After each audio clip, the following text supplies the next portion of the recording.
What on earth is a talk about your brain doing in the lineup of a congress about digital trends and the latest technologies?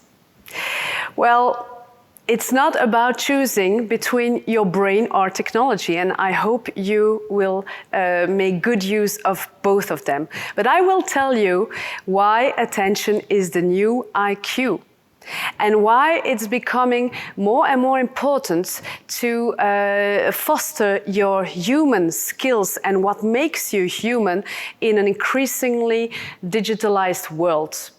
So let's move on. My name is Florence Pérès. I was also involved with the rise of the internet in Belgium when I was working for one of the first European web agencies. And I noticed that my behavior became more and more addictive towards technology. And then I decided to do something about it and to develop a method to become more aware of the digital use, to increase focus abilities and to encounter less stress. And I wrote a book about it called Digital Detox. Now I'm giving talks and I inspire companies about mental resilience, about focus, about digital balance and about new ways of working. And I'm a managing partner of Speakers Base Speakers Bureau in Belgium. So, ADT. Have you ever heard of this? Maybe you already heard about ADD, Attention Deficit Disorder. Well, ADT is the non-genetic variant of ADD, and you also have ADHD and the hyperactive version. But ADT is not quite a disease like ADD and ADHD. It stands for Attention Deficit Trait. And it's a whole of symptoms or characteristics that we have created ourselves due to our behavior, due to information overload, due to consuming too much information, too much screen time. And then you get those kind of characteristics like continuous partial attention, like procrastination, like difficulty to concentrate, like being impatient and restless and forgetful. Unfortunately, you don't get the benefit or the good side of ADD and ADHD, which are, for example, being creative, being able to focus completely, to merge with what you are doing, have a great sense of entrepreneurship. So no, ADT is just less interesting side of it.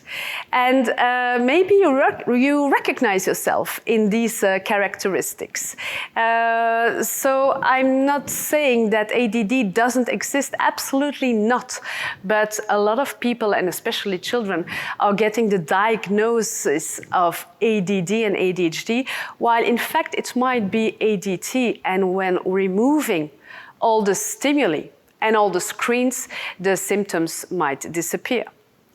And information overload, or the feeling of being overwhelmed by too much information and all this stimuli, especially from our screens, is manifested in ADD, but can also cause brain fog, difficulty to make decisions, even stress sometimes, and even sometimes anxiety.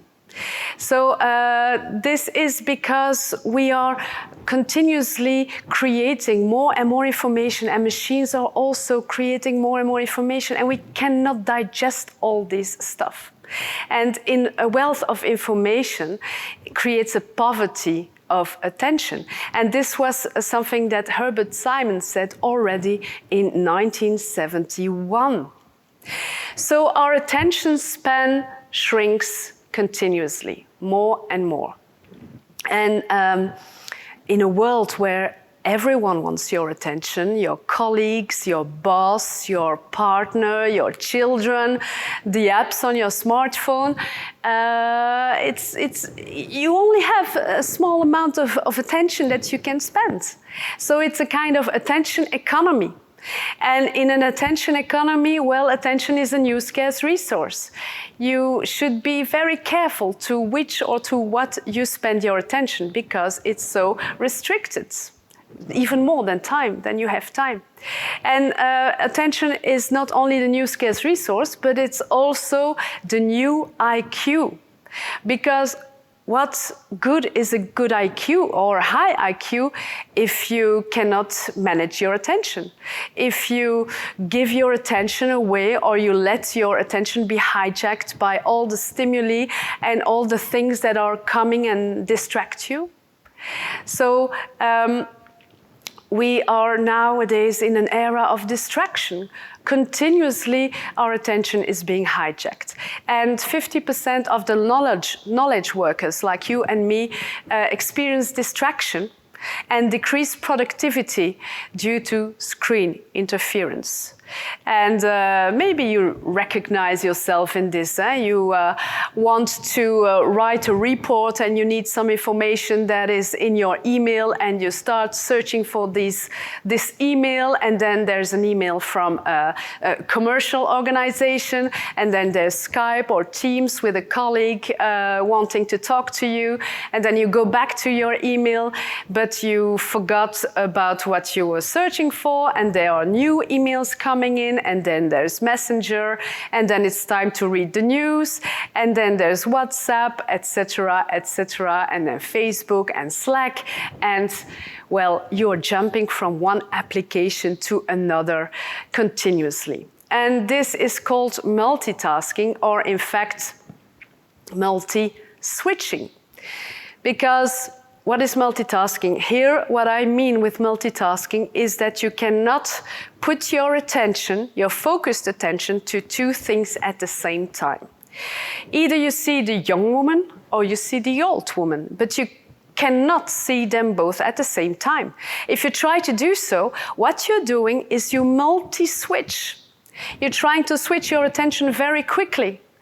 And when doing so, every time you lose time, you lose information, and you lose brain energy. It's very tiresome for your brain to do this switch continuously.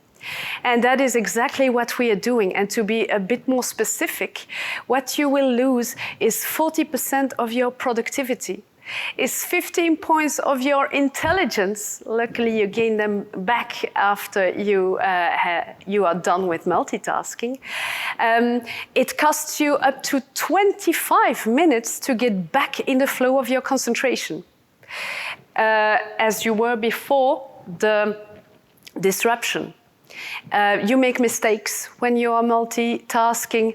It gives you a shot of dopamine, and that's why we keep on doing multitasking. Dopamine is a rewarding hormone, so it gives us a shot of pleasure because we like to do new things. So jumping from one thing to another gives us pleasure. But with every shot of dopamine comes adrenaline. Yes, the stress hormone. And then at the end of the day, you're like a headless chicken, running from here to there. You're losing the big picture, and you're just doing small stuff, and you're being reactive. And every time you get a notification, what happens, so a buzz or an alarm or ringing bells on your smartphone or on your screen, this is happening in your brain. Your reptilian brain, the oldest part of your brain, is being alarmed, alerted. It's in a state of alarm. Do I have to do something here? Is there any danger? Because everything that pops up, well, just like this suddenly, will alarm this defense mechanism in a small, very small portion, but still you get another shot of adrenaline. So another amount of stress on top of what you already have.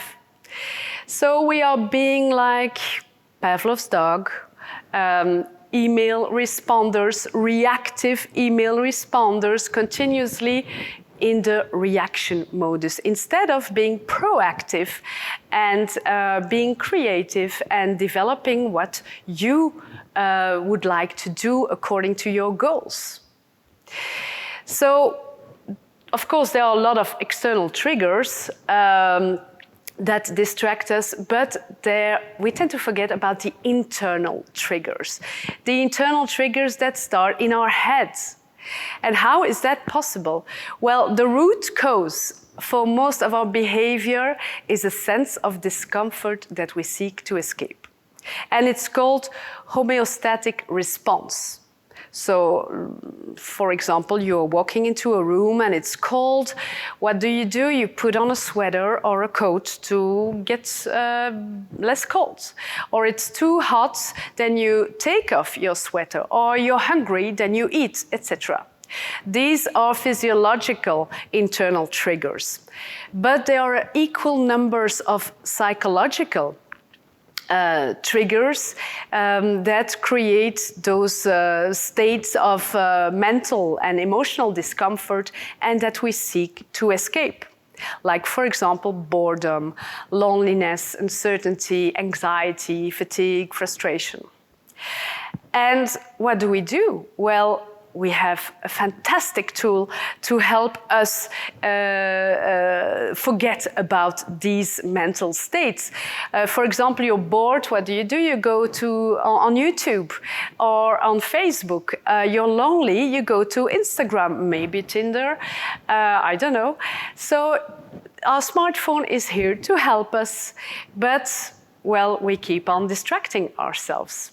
And there are other internal triggers, in fact, psychological basic needs that application developers are well aware of, and they utilize this in their apps and their sites. Like, for example, the need for social recognition. You want to be liked and you want to have commands, the social pressure or the need to control.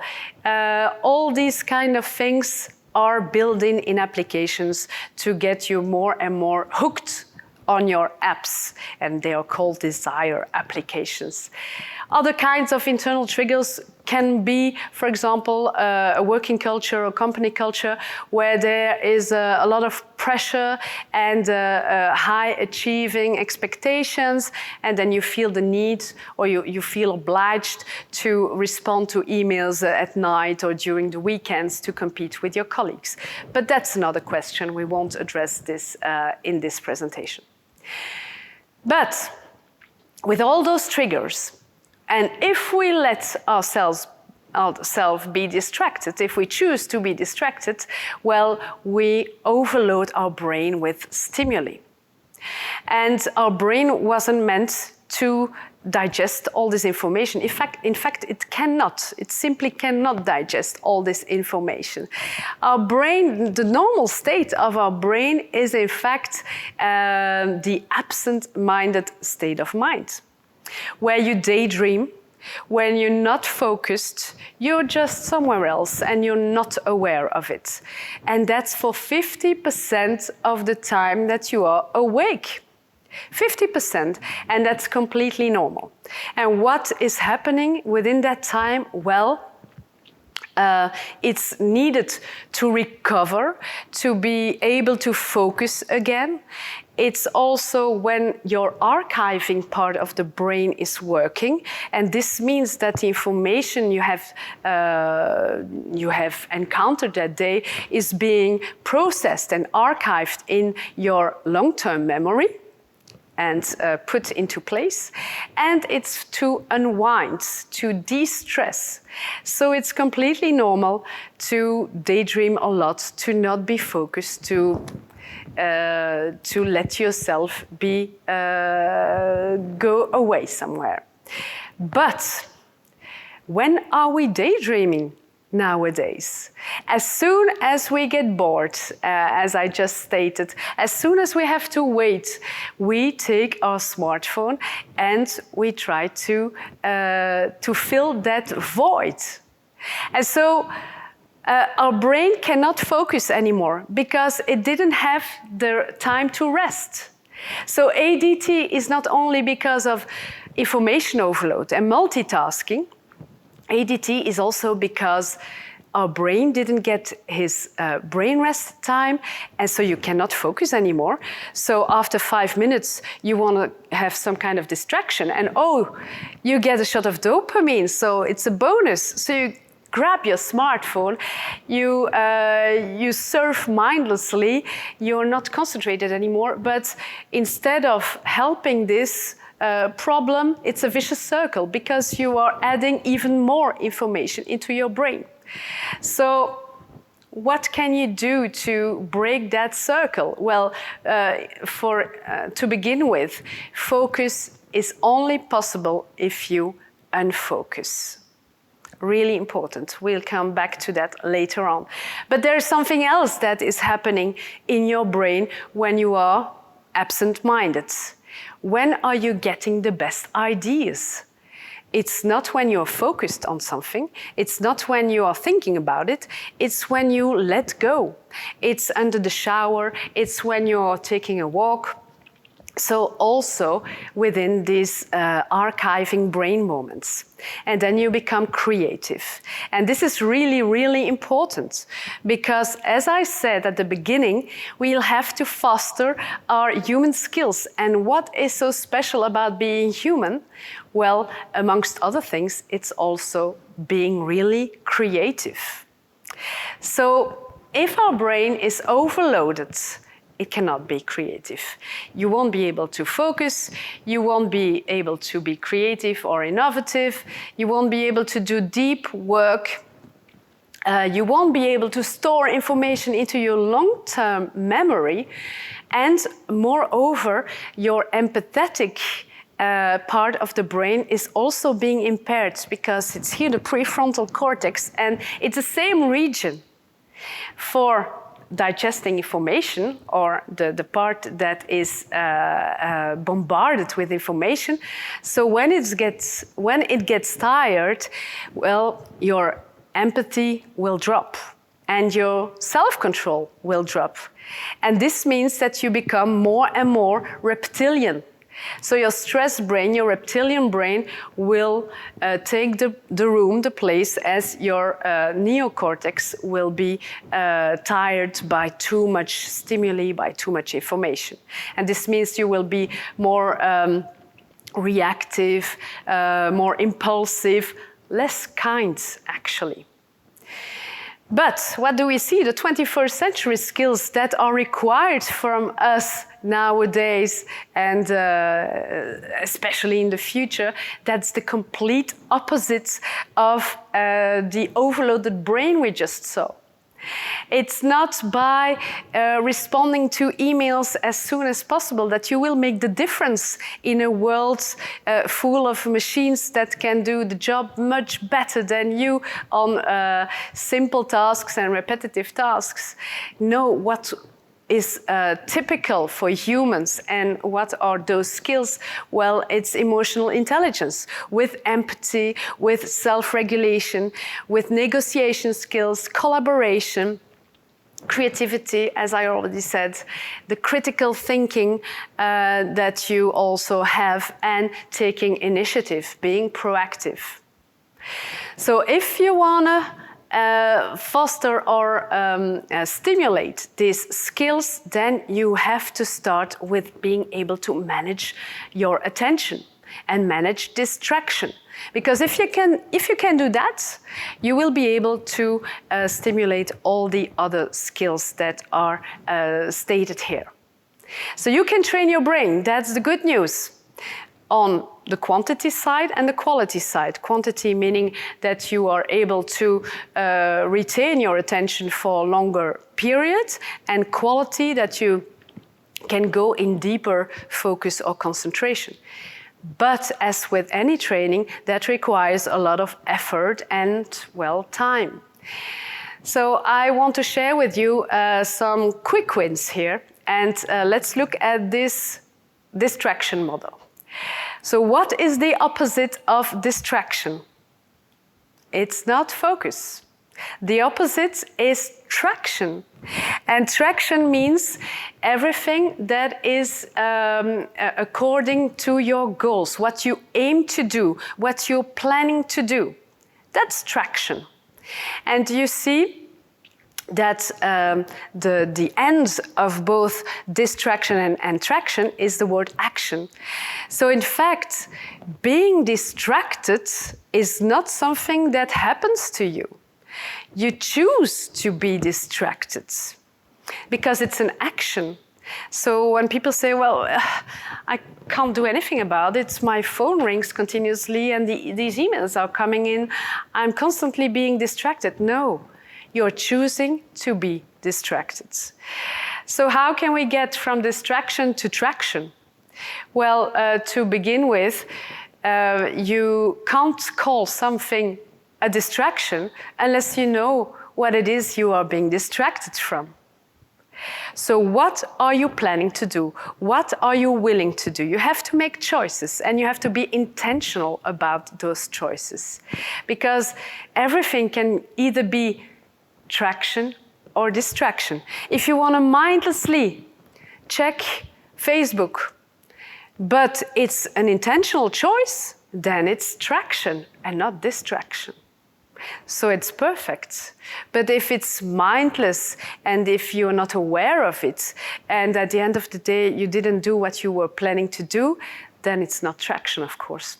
So what can you do? Well, once you know what you will do, what your traction is, you can start by single tasking instead of multitasking. And this means that, for example, during half an hour or 1 hour, you decide not to do something else, just one task at a time. And maybe then you will go into a state of flow. And flow is when you really are so concentrated that you forget about the rest of the world. And there is something really special about flow, because you get things done, but you get more enthusiastic, less stressed, and more satisfaction and joy. Because instead of dopamine, which is a really short, quick pleasure hormone, you get endorphins, and it's a much more sustainable feeling of contentment, of happiness. So we should all be much more into flow instead of trying to do 36 things at the same time and multitask. So if you look at the tasks that are helping to get into flow, then you can divide them into 3 levels. The first level is deleting emails. Really easy. Well, it's, for example, deleting emails, processing emails. It's a bit like watching television. It's really not difficult at all and doesn't require a lot of mental energy. Level 2 tasks is, for example, scheduling a meeting. That is a bit more complicated. You have to take several things into account. And level 3 tasks are tasks that require a lot of mental energy. Your focus, like writing a pitch, like software coding, like making a planning, making an analysis or a presentation. And those tasks, those level 3 tasks, will really help you get into flow. So it's important to pursue those tasks and not just fill your days with easy level 1 tasks, because otherwise you won't get the benefit of this satisfaction and these happiness hormones. So these tasks, I call them, the level 3 tasks, I call them the big trees. These are the big tasks that you should do that week, that day, that month, depends on what you are doing and your job and your role. But it's really important to think about those big threes. What are they? So these are your priorities and your focus level 3 tasks. And then really important to pre-commit. This means to commit yourself in advance. I will do this task tomorrow. I will reserve the certain amount of time to do so, and then plan it in. And then you will be able to single task much better than if you start your day with level 1 tasks, because that is what we normally do.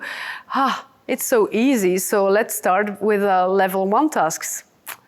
And then at the end of the day, you still didn't finish your big trees. So start with your big trees, or even better, look at your attention span, because not everybody has the same attention span. You know by now that it's not a constant, that it fluctuates throughout the day.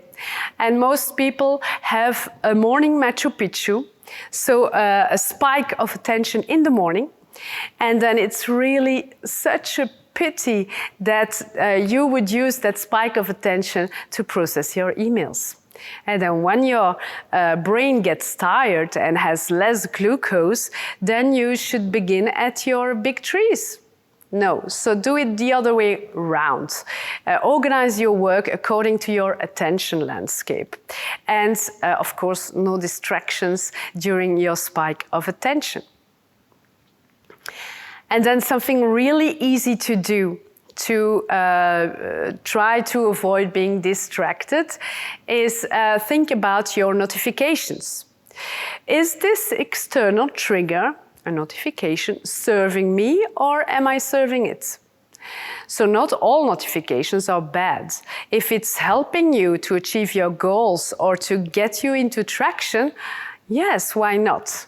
So, but turn off notifications that don't serve you.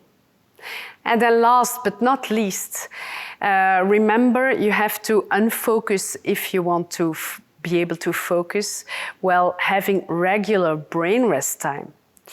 And embrace micro-boredom, I call it like that, will surely improve your ability to manage your attention, because then you will get your brain rest. Thank you for your attention, and if you have any further questions, don't hesitate to contact me. Thank you.